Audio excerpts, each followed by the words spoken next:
भोजपुरी की नई जानकारी के लिए हमारे साथ जुड़े। ये लाल रंग का सब्सक्राइब बटन क्लिक करें और बेल आइकन को दबाएं, जिससे नई वीडियो की जानकारी आप तक पहुंच जाए। जान लीजिए, सब्सक्राइब करना बिल्कुल फ्री है। कल पूरे बिहार में रिलीज होगी सुपरस्टार पवन सिंह की फिल्म तबादला।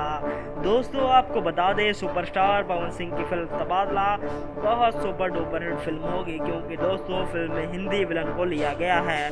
दोस्तों, आपको बता दें, सुपरस्टार पवन सिंह के साथ नजर आएंगे सुपरहिट अभिनेत्री अक्षरा सिंह। दोस्तों, बता दें आपको, अक्षरा सिंह एक ऐसी अभिनेत्री हैं जिन्हें बॉक्स ऑफिस किंग का दर्जा मिल चुका है। दोस्तों, आपको बता दें, सुपरस्टार पवन सिंह इस वक्त बहुत ही जबरदस्त मोड में खेसारी लाल यादव से फिल्मों में युद्ध करने की तैयारी में लगे हैं। जहां एक तरफ कल पवन के रिलीज होगी तबादला, वहीं दूसरी तरफ खेसारी की फिल्म दिलवाले एक साथ बिहार में प्रदर्शित की जाएगी।